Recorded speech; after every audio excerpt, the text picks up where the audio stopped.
Oui, allez, c'est On peut y parti aller. avec la revue de presse ligne manifestation pour la libération de Guy Marius Sagna.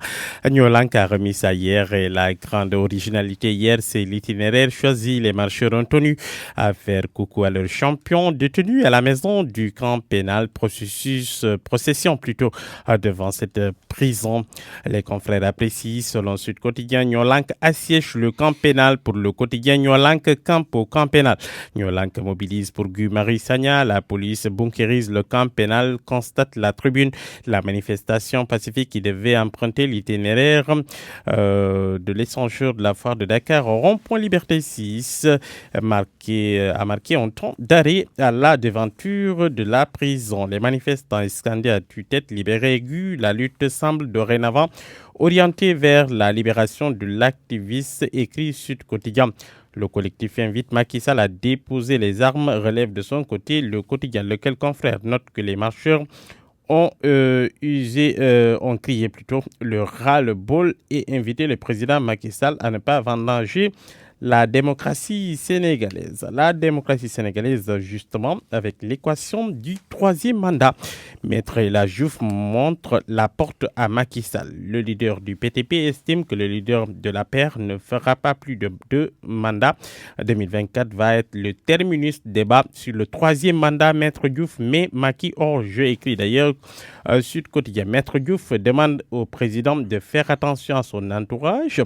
Selon le tonitruant avocat, certains de ses partisans ne lui veulent pas que du bien, juste intéressés par les strapontins qu'il gagne. Il est formel que le chef de l'État dit qu'il ne sera pas candidat en 2024, affirme Diouf, qualifiant d'idiot certains qui agitent le débat. Titre de la tribune, Maître El Diouf disqualifie carrément Macky Sall. Le coronavirus et ses conséquences, hypothèque sur la Omra ou petit pèlerinage, l'ambassadeur d'Arabie Saoudite au Sénégal justifie la décision de son pays de suspendre l'entrée des pèlerins en Arabie Saoudite. Pour lui, la santé des citoyens et des pèlerins passe avant tout. Il s'agit d'une mesure préventive contre l'épidémie de coronavirus. Le quotidien en conclut que la Omra est mise en quarantaine et le Hajj lui aussi menacé. L'exécution des décisions de la Cour de la CEDEAO. Le Sénégal, mauvais élève de la classe, s'exclame en une Sud Quotidien. Selon le confrère, l'absence d'un comité chargé de veiller à l'application des décisions formulées à son encontre, la faiblesse des dossiers traités, la non-exécution des décisions rendues sont autant de faits non respectés par le Sénégal par rapport à ses engagements envers la Cour de justice de la Communauté économique des États de l'Afrique de l'Ouest, CEDEAO.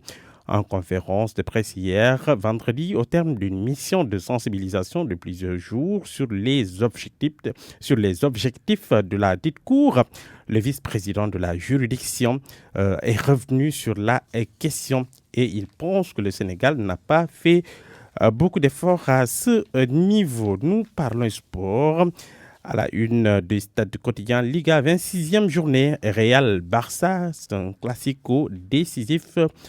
Croit savoir le confrère. Madrid a gagné aucun des 7 derniers classicos. Lionel Messi retrouve son terrain de jeu favori, pas baisse. Et puis, sur une lampe pour boucler, la fronde contre le CNG. Oui, fronde encore. Les arbitres en grève ce week-end. Ils exigent la hausse de leurs indemnités. Ils réclament une police d'assurance. Chaque arbitre gagne 10 000 francs CFA. Balagaï 2, il dit ces arbitres méritent plus que les miettes qu'on leur paie. 7h36 sur RFM. Tout de suite, place à votre rubrique Ecorex consacrée aux ressources extractives. Présentation, réalisation, Abdou Diouf Junior.